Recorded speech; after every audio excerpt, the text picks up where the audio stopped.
Welcome back to the News at 10. Let's take you now to Abuja, where Linda Kibe is standing by with more on the News at 10. Hi, Linda. Hello, Amarachi. Good to see you and welcome to Abuja. Now we begin with legal stories. Prosecutors have tendered over 20 documents to prove the charges of false declaration of assets against Senate President Dr. Bukola Saraki at the Code of Conduct Tribunal in Abuja. The first prosecution witness, Mr. Michael Wekpas, at the resumed hearing, told the tribunal how the various loans in the accounts of the defendant were used to buy properties in the United Kingdom, Abuja and Lagos. He also told the tribunal that long after the Senate President ended his tenure as governor of Kwara State, the state continued to pay his salaries until October 31st, 2015. Our correspondent Amaka Okafor reports. It's day 2 of the trial of the Senate President, Dr. Bukola Saraki, in the case of alleged false declaration of assets brought against him at the Code of Conduct Tribunal. The first prosecution witness, Mr. Michael Wekpas, narrated how the Senate President allegedly received salaries for 4 years after the expiration of his tenure as governor of Kwara State. He tendered over 25 documents which the tribunal admitted as exhibits, including the account details where the said salaries of the Senate President were lodged. Some of the documents linked him with properties in Lagos, Abuja, the United Kingdom and the United States of America, which he allegedly failed to declare as part of his assets. The witness also told the tribunal that 87 lodgements were made by different individuals in one day into the defendant's Naira account on October 26, 2009.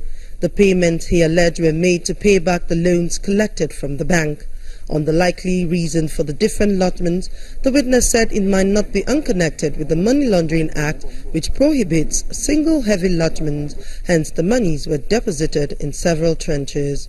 He also tendered 5 petition letters which allegedly led to the investigation of the Senate President, out of which 4 were written by the civil society group Kwara Freedom Network in 2012, appealing to the Economic and Financial Crimes Commission to investigate the management and disbursement of revenue of the 16 local government areas in the state.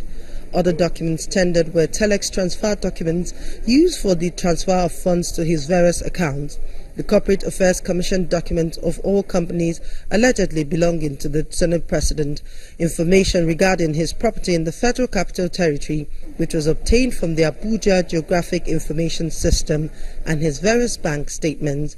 Lawyers to the Senate President, however, reserved their objections to the various documents tendered by the prosecution. While the prosecutor is happy with the progress in the case, the defense says the trial is an opportunity to separate the truth from lies. We are grateful, we are happy for the opportunity that this tribunal provides for us to dispel these rumors, to answer the allegations. We've been here since around 11 o'clock and we are leaving by 5 o'clock. It's a good day, and it's not for us to assess the witness, it's for the judges or the member of the tribunal that are empowered to assess the witness. After 6 hours of proceedings, at the instance of the parties, the chairman of the tribunal, Mr. Danladi Umar, adjourned to April 18th for the witness to conclude his testimony. Amaka Okafor, Channels Television News.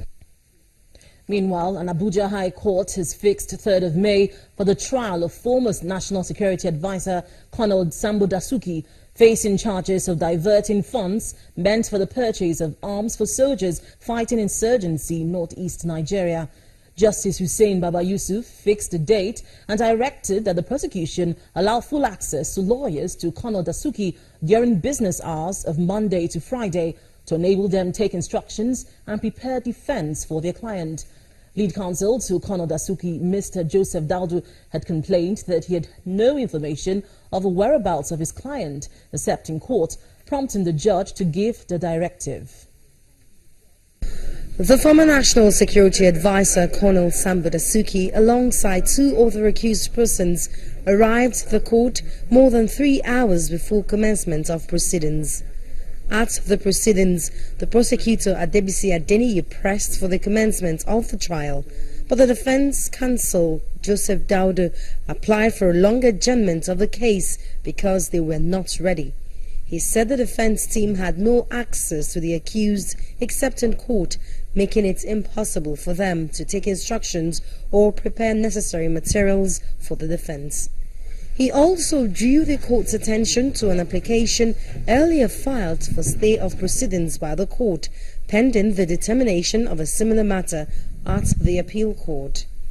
While Justice Hussein Baba Yusuf directed that the prosecution give the defense team access to Colonel Dasuki during business hours in the next 2 weeks, he held that the case before him need not be put on hold until the appellate court gives its verdict, a ruling the defense counsel hopes to take to the higher court. It's a right, and it's even something we are grudgingly accepting, because ordinarily it should be on bail. So it's the second best of what we can take for now. But we are still pursuing his release as ordered by the court, from the Court of Appeal and possibly beyond.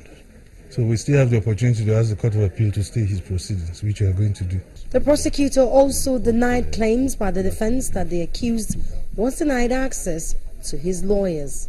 The information we got from the DSS is different from that position.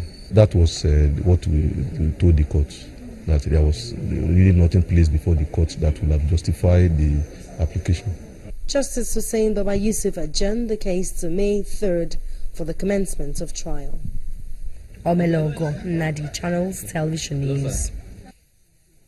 The Chief of Army Staff, Lieutenant General Tukur Buratai, has reaffirmed the commitment of the Nigerian Army to defend the territorial integrity of the country. General Buratai told a conference in Abuja that the military is working hard to overcome the challenges of insecurity. He challenged officers and men of the Nigerian Army to remain loyal to the country by upholding the nation's constitution.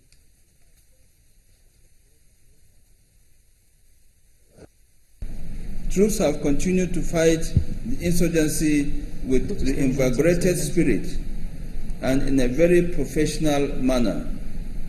I urge our able to continue to rededicate themselves as we strive to live up to the expectations of Nigerians. No doubt, we have numerous challenges confronting us in the course of discharging our constitutional roles. But let me assure you, my officers and soldiers, that I have tabled all issues before Mr. President and the National Assembly. I take pride to say that as I stand before you today, the callous terror group that brought wanton destruction and untold hardship to our land has been significantly decimated. With all you play vital roles.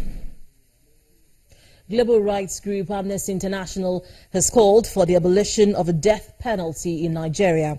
Speaking at a news conference in Abuja, Amnesty International's country director Mohammed Ibrahim notes that the issue of death penalty is a constitutional matter that requires urgent action.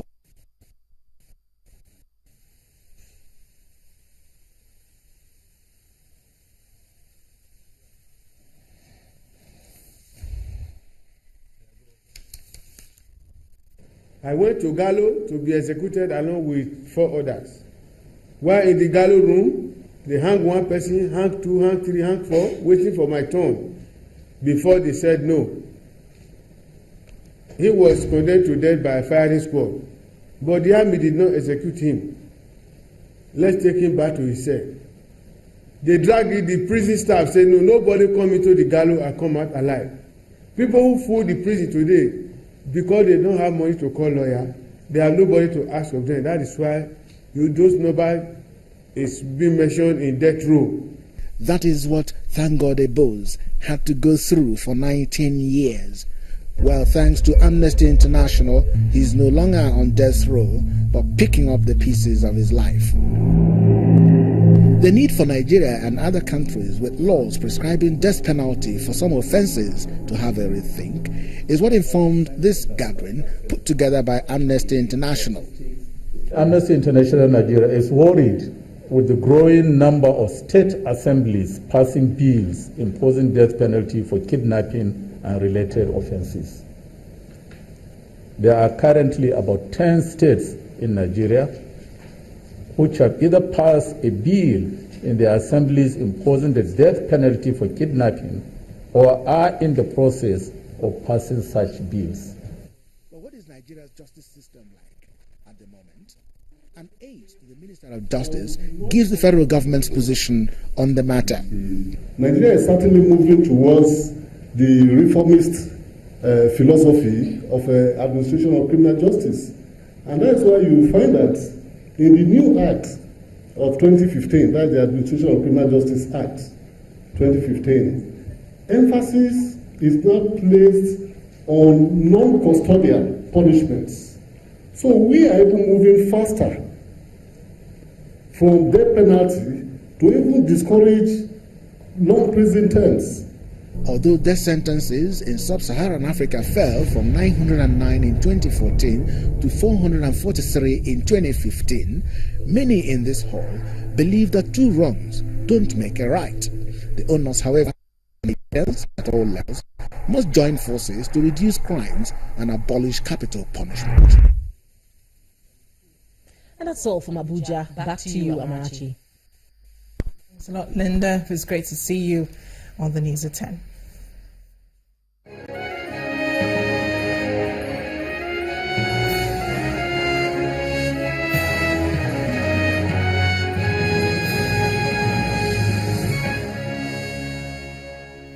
State government officials in Borno State have given approval for a memorial to be held at the government secondary school in Chibok. The event, a prayer session integrating both Muslim and Christian faith, will mark the second anniversary of the schoolgirl's abduction by Boko Haram militants.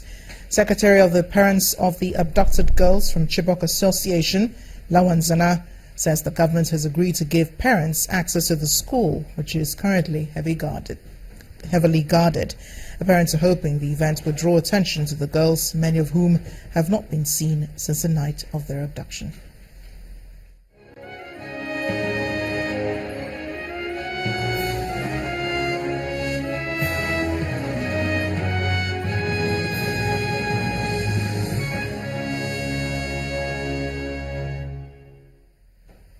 It's time now for business news with Adeshewa Josh. You first. First Bank.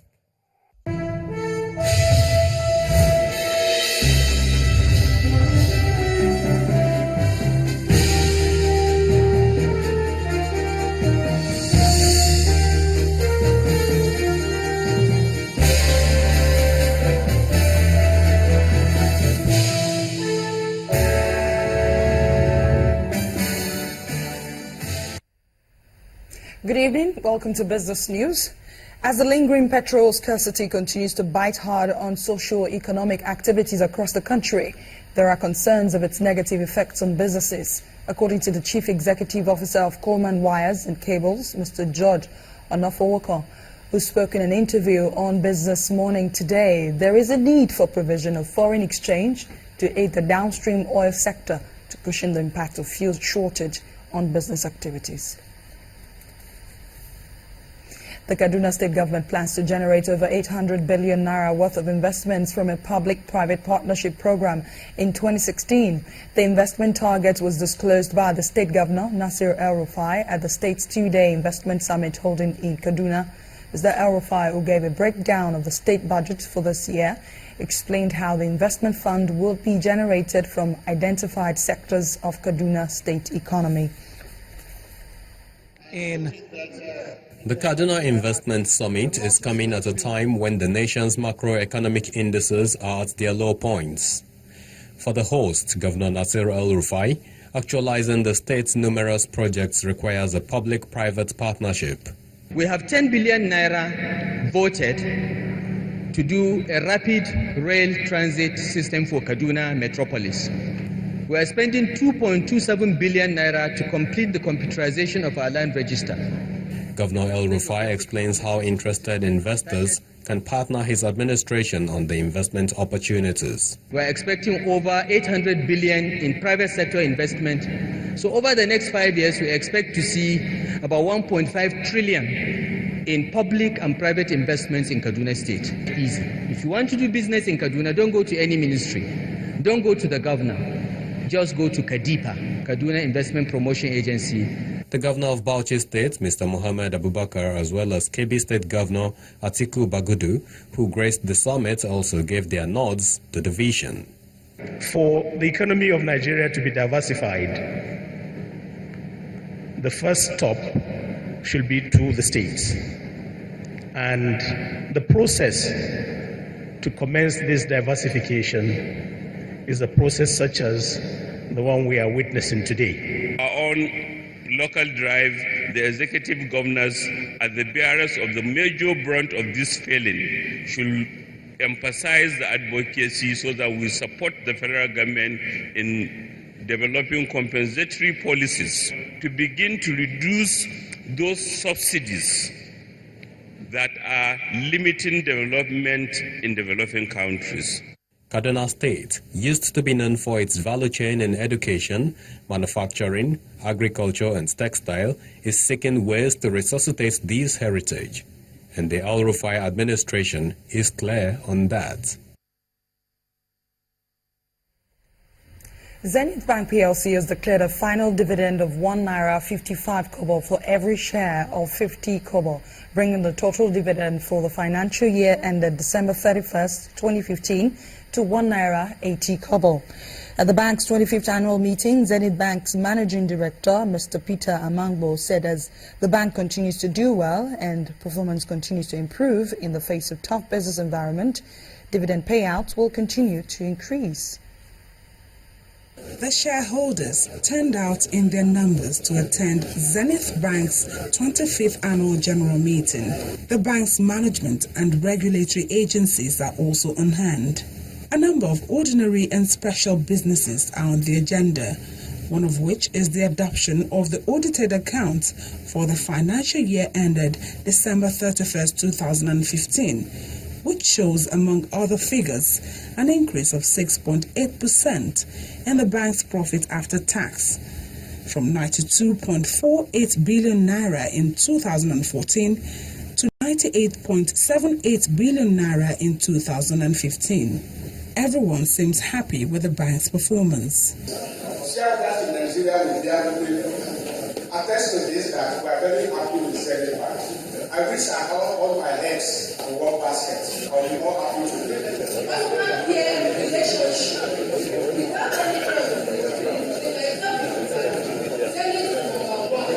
It's time for the adoption of the financial report and approval of new independent non-executive directors, fixing of remuneration of the auditors, election of members of the audit committee, and perhaps more interesting to the shareholders, the approval of dividend. Be it resolved that a dividend of 1 naira 55 kobo per share, making a gross dividend of 48.664566, be approved by the shareholders, and that the directors be and are hereby authorized to give effect to this resolution. Seconder, is that right there? Our performance was quite decent when you consider the environment in which we operated in 2015. And if we have done well, the least we can do is to appreciate the shareholders by paying them a handsome dividend. And that's why we increased our dividend payment to 1 naira 80 kobo. They should continue the trend and ensure that despite the difficulties in the economic environment, that they will strive to improve on the dividend. As the meeting ends, shareholders of Zenith Bank PLC say they look forward to a better financial year 2016. To the Nigerian equities market now, where the bulls staged a comeback as the all-share index rises by 0.04%. Bolaji Akiwale has the figures.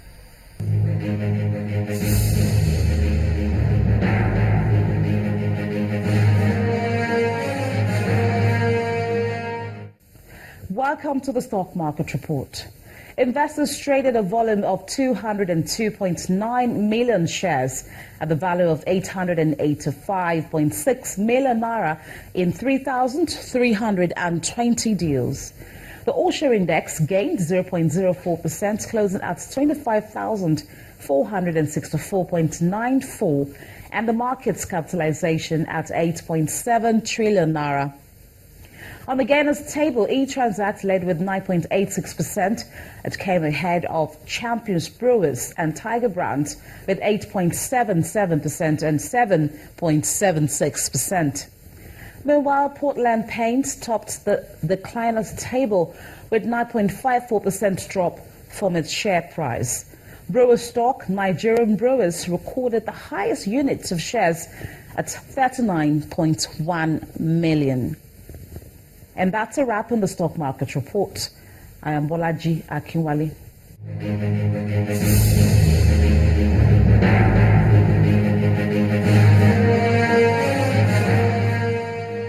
Thanks a lot, Balaji. Let's also check out closing figures from other major markets around the world.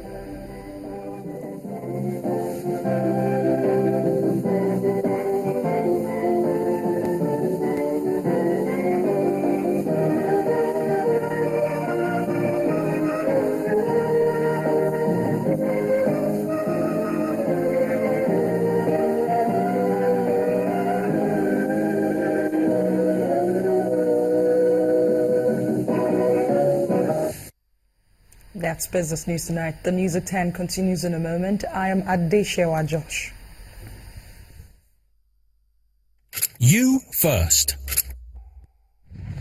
First Bank. The National Association of Nigerian Students is calling on the federal government to reinstate the vice-chancellors of 13 federal universities who were sacked over a month ago. Addressing a news conference in Abuja, National President of the Association, Comrade Tijani Shehu, notes that the sacking of the 13 vice-chancellors was unjustly done by the government in violation of rules governing the appointment of VCs.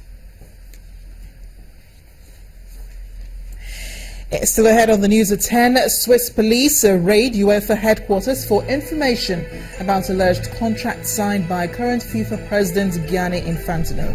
Please stay with us.